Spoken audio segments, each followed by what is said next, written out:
Thank you for joining us for another episode of Cryptocurrent. Just one quick reminder.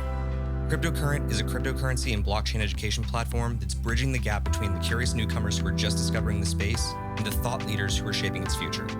All opinions expressed by Richard Carthon, the Cryptocurrent team, and their guests on this show are exclusively their own opinions. You should not treat any opinion expressed by Richard, the team, and their guests as a specific inducement to make a particular investment or to follow as financial advice. This show and any other Cryptocurrent production is exclusively for informational purposes.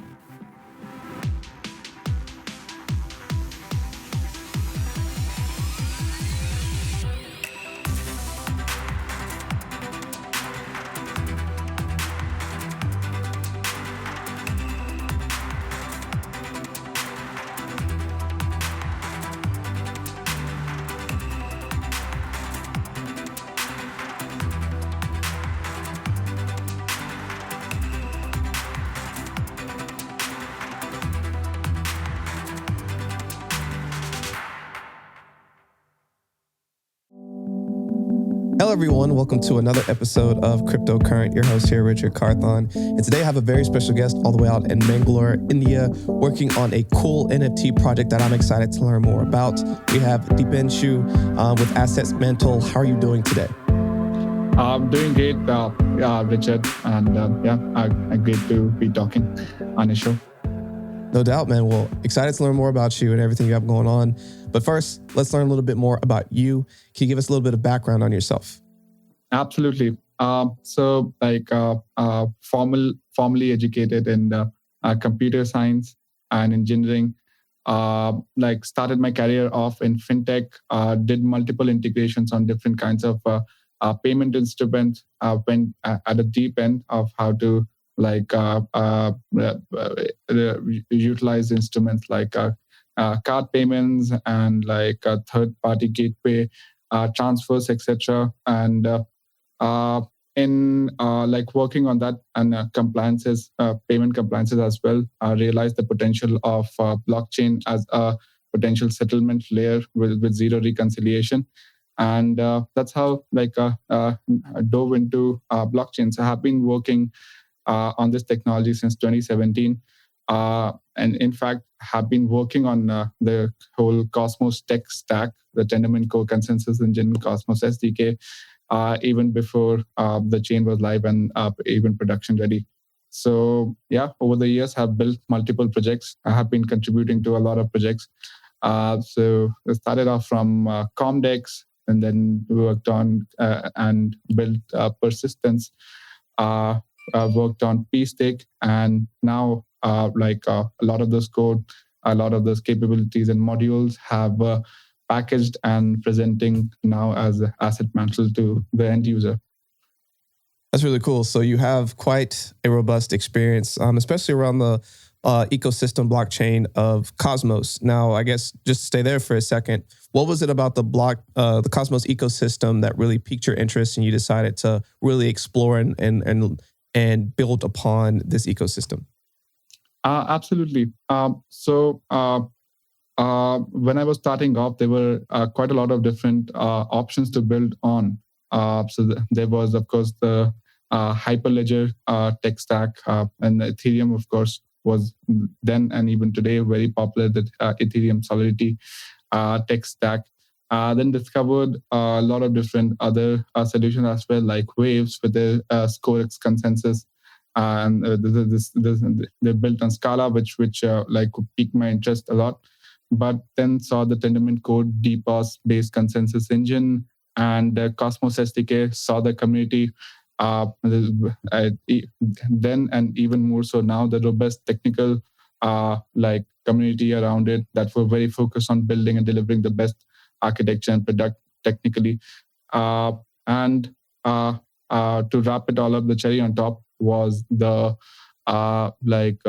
mission and vision of Cosmos back then, which was to build the internet of blockchains. Now that really resonated with me because being a student of distributed systems and fault tolerance, I realized that the world computer where all the different applications run does not make that much sense to me as the idea of having different replicated consensus state machines working independently and connected through protocol and forming an internet of blockchain. Now that really resonated, and so started working on it even before the whole tech stack was production ready. Yeah, that's awesome. So the Internet of Blockchains, the Cosmos mission. And so you've been in this ecosystem building for the last 5 years. You worked on a lot of different projects. I believe you said persistence was one of them. And then you landed upon what is now AssetMantle. So tell us, what is AssetMantle, and when did you start working on it? The idea around AssetMantle, the core concepts around AssetMantle, and even the team that we have currently built AssetMantle have been together and working on the same or similar use cases since 2017. The first use case that we tried to solve and tackle was that of Comdex high seas commodities trading use case. So at that particular point of time, we were very pumped to and started off with a mission to utilize the blockchain technology to build a real world use case. At that particular point of time, the whole blockchain ecosystem was a very self-contained, fulfilling use case fulfilling kind of ecosystem, and we were looking to solve a problem that would be more like real world. So I saw this problem, which was around high seas commodity trading and the need for a MIS, management information system, which is immutable and which cannot be biased by one entity or party. And any transactions that have gone bad, you can utilize the proofs of the blockchain to submit and show that, hey, in a court of law, you can say, okay, this event happened, and this is the proof of this happened. So that particular use case was the Comdex high seas commodity trading use case. We built a tokenization, asset tokenization implementation at that particular point of time to tokenize OBLs, which are oceanic bills of lading, which are huge documents with 70 plus fields. We converted them into NFTs, then enabled modules for escrow, trade discovery, exchange, and financing of these NFTs. At that particular point of time, we were even not sure that these were called NFTs. We were that early with NFTs. So having built this use case, of course, Comdex was then, and even the Chip 5 product of Comdex is a consortium use case product. It's not open to public. It's just a consortium of traders that utilize it. But realized the platform that we've built, the technology we've built, the tech stack that we've built can be repurposed and utilized for other asset tokenization and exchange, real world asset tokenization and exchange use cases. So that's how the idea of AssetMantle came around. Hey, what if we build a multi-tenant marketplace of marketplaces where multiple different kinds of varied use cases can come on board? Of course, I as a developer, I as a architect do not have any idea about, for example, how this commodity trade works. Is the end business that knows it. What I know is how to give this business a tool stack to be able to do so. So that's the whole idea around AssetMantle, which is to provide tools for people to be able to, for businesses to be able to not only tokenize their assets, but build flows and organizational structures to manage their flows as well. A lot of the code, a lot of the modules that we built for Comdex, they continued and evolved and carried forward. And we then came in touch with in 2020 end, we came in touch with ICF, Interchain Foundation, which looked at our implementation, and they got interested into seeing if this could be built into kind of a standard that the Cosmos ecosystem can adapt and utilize. So they ended up funding us to work on the standard called the interchain NFT standard, interNFT standard. We worked on it for 6 months, and there were a lot of great projects involved. And we concluded the work in like mid 2021, and since then we have been like delivering MVPs and testnets, and finally we are at like mainnet level for AssetMantle. So that's been kind of the journey with AssetMantle. Yeah. Man, that's really cool. So just to try to unpack that a little bit. So the goal of AssetMantle is provide businesses the tools essential to tokenize different elements of their business. And being able to do that without having to know any code or just having a really easy user interface to be able to tokenize different parts of their business. But then on top of that, y'all created this standard on top of the Cosmos ecosystem called interchain, INTERCHIN, interchain NFTs, which has now become the NFT standard of Cosmos. Is that about right? So we're still trying to push that particular standard. It has not yet become standard. So some of the projects, for example, are building on Cosmos. Some of the projects are building on an older implementation that was in like put in the incubation modules on the Cosmos Git repositories. And currently, yes, we are still in talks with other projects to like push this as a standard. But yes, it is on the track for a standardization track, and we are spending time and effort.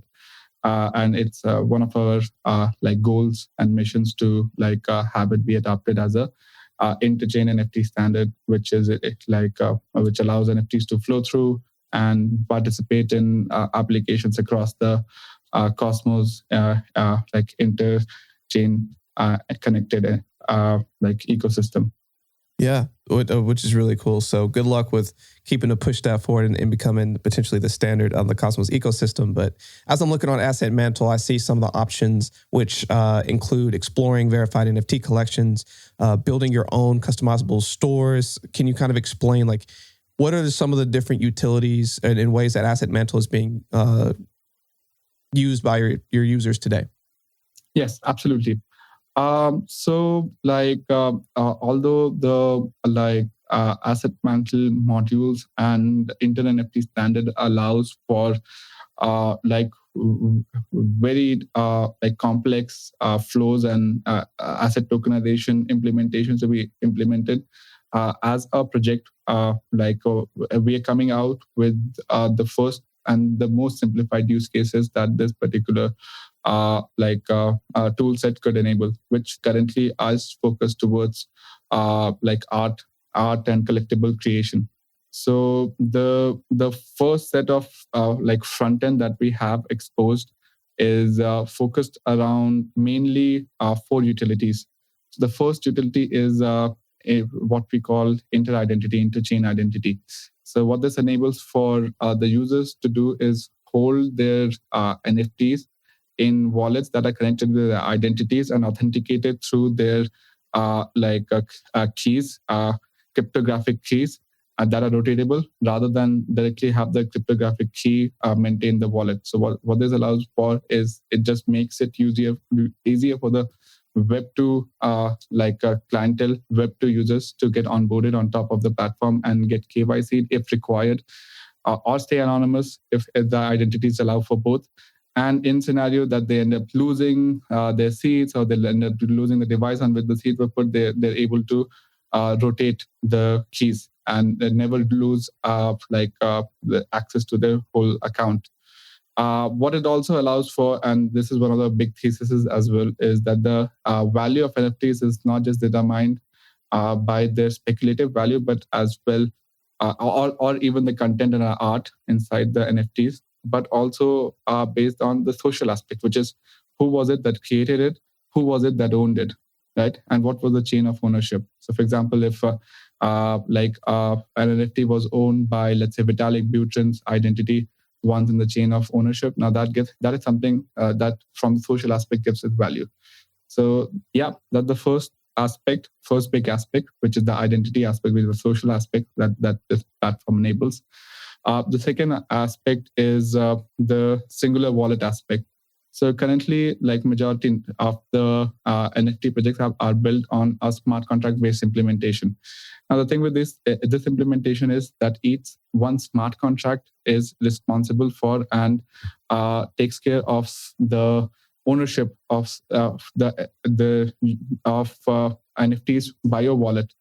But the difficulty with that thing is that it just restricts your wallet to like own one specific kind of NFTs queryable against one smart contract. So if I were to airdrop you, let's say, a random NFT on a random smart contract, you will never get to know about it unless you went out and scanned all the smart contracts that were out there in the world. So that kind of makes it difficult, and from the UX perspective, also gets a little bit of friction. But the wallet that we have worked on and created is a singular wallet for all different kinds of NFTs, irrespective of what application or marketplace minted it, or even if that blockchain is following the interNFT standard, what blockchain minted it. So one wallet, one singular representation, one place where you can view all your NFTs, and even one UI UX where you can view it. So, for example, if there was an NFT that you had minted on an NBA Top Shots, and if you had an NFT that you had minted on, like let's say the Bored Apes platform, you cannot view both of them at a singular place. But with our project, with the Inter NFT wallet, you are able to view all of these and have them collated at one place. The third aspect is the interchain aspect, which is you are able to not only utilize this NFTs across marketplaces, they are interoperable, but also across chains. So you're able to send them across the interchain world and have these NFTs participate in other blockchain applications as well. The fourth and I think personally it is the most important aspect for me, and I keep on, when people ask what is it that actually gives value to the NFTs, how should we evaluate if NFT is valuable or not, I always say that whatever is on the blockchain, only that particular aspect is permanent. Anything, any asset related to the NFT that is present off-chain, that is ephemeral. That is temporary. That may or may not exist in the future. So with the implementation, AssetMantle implementation, we have implemented all the NFT modules at a native chain code level, making it a first-class citizen of the blockchain itself. And all of the metadata, the chain allows to all these 20, like at max 22 fields to be stored on chain itself. So what this allows for it is your data being like kind of permanent on chain, and B, the blockchain to be able to read this data without requirement of oracles, etc., and operationalize a lot of different functionalities on top of them. So yeah, that makes the NFT much more versatile, much more capable, and takes it away from the current simplistic implementations that are out there, which just serve as receipts to some web to digital asset that you might have bought, and makes it a first-class citizen of the blockchain, which are able to do much more complex operations, much more complex transactions on top of them than just NFTs that have their metadata off-chain. Right. So let me speak to that for a second. So, and I agree that this is a really big point. And thank you for breaking down all four of those points. But I want us to stay here for a second, because by bringing everything on chain, like you said, is this for the native AssetMantle NFTs that are being minted on interchain? Or is it that, for example, I own a Bored Ape yacht, I bring it onto this ecosystem because it's interoperable, and now because I brought it within this ecosystem, now it's being put on chain that I have the ownership? Or can you kind of explain that a little bit more? So let's talk about Bored Ape example here, right? So the majority of the content of the Bored Ape and how the ape itself looks is kind of an image that is generated and put off chain, right? It's outside the chain, and if that particular piece of information was lost, you would not be able to recover it. So maybe 1,000 years down the line, where Ethereum blockchain is still running, but the Web2 aspects, the Web2 components of the Bored Ape NFT itself were lost. So how would you be able to give it any value, right? But with the asset mantle, like all the different aspects of it, except for the main how to render those aspects, the UI part of it, all the different traits, all the different characteristics, all the different mutable, immutable, and the rare characteristics, they are all present on chain. And not only that, the blockchain, since it's on chain, the blockchain is able to read it, which implies that it is able to assess, for example, how rare this particular item is, or how many of them are minted, or even if someone were to try to mint the NFT with the same set of aspects, characteristics again, how to stop it as well. So this on-chain aspect really gives you the true ownership of the characteristics and trait that your particular NFT has. Now you might ask, Richard, that hey, how about you storing a huge amount of data on chain, and then your chain state becoming too heavy? Now that yes, that definitely is a possibility, and in fact, the storage on-chain storage is one of the most precious commodities on any blockchain, irrespective. But what the asymmetric multiple blockchain vision allows, the Cosmos vision allows, is that let's say that your NFT application is taking too much storage on chain. What you could do is just fork it off and build it as a separate chain with its own individual standalone storage, right? So just imagine one chain for Bored Apes only. In that scenario, the total storage that is utilized on chain, that does not become too much for the blockchain to handle. So although AssetMantle is kind of a launch pad for projects to start off from, where they could start and mint and create their marketplaces without with zero code and with zero gas fees, and which also allows for a Web2 user that were never exposed to the platform and NFT ecosystem as well to easily onboard and start utilizing it. If the application becomes big enough with the huge amounts of storage required, they can as easily utilize all these modules and spin up a separate chain and have all the storage and all the transaction being handled scalably at that. So this basically is horizontal scalability. There could be tens of thousands of NFT projects that are built, and all of them are giving very high TPS because all of them are parallel blockchains that are running parallelly and are not competing with each other for gas and computation. Yeah, which what Deepanshu, for some of those who didn't necessarily follow that, is explaining is horizontal scalability, the ability for the data that's being transmitted to be scaled up, to be done faster, because a lot of the blockchains unfortunately become slower as it's more utilized. And what AssetMantle is helping to do as a launchpad for NFTs is helping to provide some of that horizontal scalability using its NFT interchain and providing a way for everything to be on chain, and then also to make it be faster as well. So definitely appreciate you explaining that a little bit more. But I also want to shift gears just a little bit. You have a couple of announcements, I believe, that are coming up for AssetMantle. Would you mind sharing a couple of those? Yes, absolutely. There has been a lot of questions around, hey, you guys just came out of nowhere in 2022, and what's your timelines, what are your project release dates, etc. So of course, as we just discussed, we have been working, building, even the commit history on a GitHub have been spaced out over quite a big amount of time. And although it might seem very quick, but we have a very quick succession of releases lined up. So we did our mainnet release last month. Our Mantle token is live, and this Friday was when the proposal on Osmosis chain passed to start the incentivization of liquidity provision on the Osmosis Mantle pool number 690 on Osmosis chain. So yeah, that's live, and the liquidity is building up, and the token is trading. So That's one big announcement that I would want to draw the viewers' attention congratulations. towards. Thank you.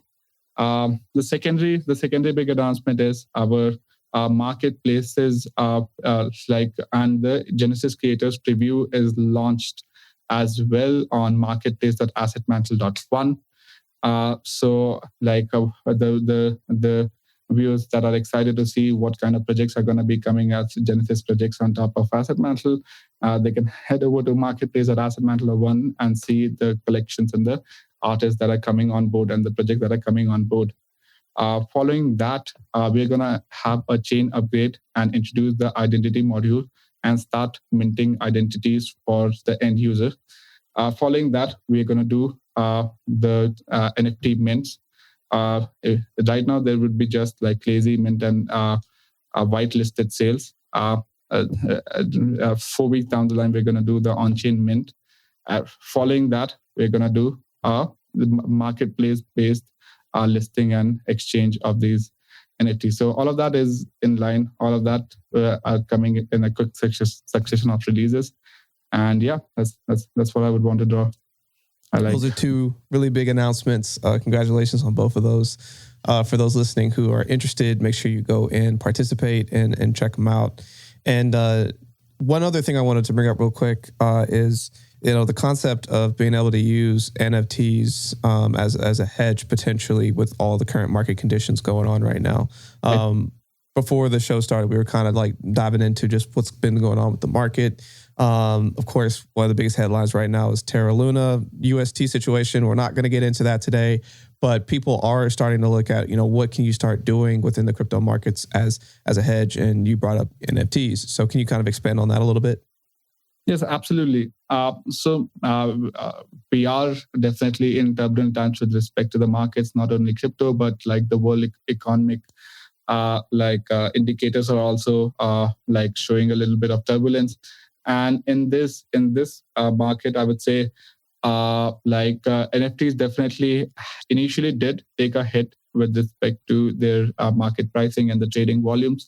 But during these turbulent times, this asset class, NFTs have emerged as a hedge towards the other fungible assets that are out there. The reason for that is since these assets are totally based on rarity, they're based on individual sales, etc., and not the prevalent trading market conditions, because it's not a continuous curve in which these assets lose or gain value at. So these assets totally represent a different paradigm to the cryptocurrency market, and definitely are emerging as a safe haven or a rather a hedge towards the general cryptocurrency markets. Yeah, and there's a lot within this space of NFTs where not only is it becoming more mainstream, and it's being the way that we're starting to see more market adoption into the crypto space, but I think more artists are starting to see all the different angles in which NFTs can be utilized for different Web 2 type of businesses that can then be brought into Web 3, and more power can be brought to the artist and to also your individual users who are participating in these different ecosystems. So I do think there is a lot of opportunity within this space, especially as unfortunately more people are probably going to be turning more to cash and trying to find ways to diversify their cash into different opportunities. And I do think NFTs could be a really awesome place to explore. But Deepansh, you've given us a lot of information, a lot of great things to look at as it relates to AssetMantle. But as we wrap up, I always like to ask 2 fun questions. And the first one I'm going to ask you is, with all the information that you have gained over the last couple of years with launching AssetMantle, if you give yourself 1 or 2 pieces of wisdom when you first got started, what would you tell yourself? I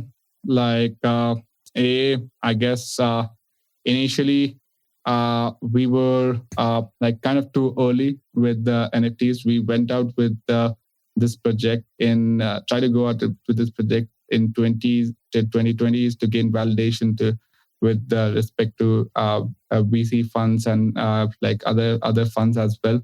And at that particular point of time, the whole market was not ready or did not even know NFTs in the beginning. But then it all just like went out and exploded, and we kind of waited for the adoption to come before releasing it. And I would just say that be the change that you want to see in the world. Just go out with it. We should have just like been the first movers, and we had the technology ready, we had the marketplace ready, but the general consensus was not there towards if it's a thing that is going to make an impact or not. So that's one piece of advice, I guess, that it might help. The second one I would say is with respect to NFTs. The thing that we tried to initially optimize on was the experience of the Web2 users, how to get them on board and solve a bunch of problems around their usability use cases initially. But what we learned over a period of time is that yes, that definitely is important. But the biggest problem, the biggest issues with this particular space is that the artists, the creators, the businesses that are trying to tokenize their assets, they are not supposed to be, and they're not required to be tech savvy, crypto savvy to be able to utilize this tool set. This whole NFT marketplace and a tool set that we have built is just that. It's just a tool, right? And it should be a tool. The utility of tool is defined by how easy it is to use.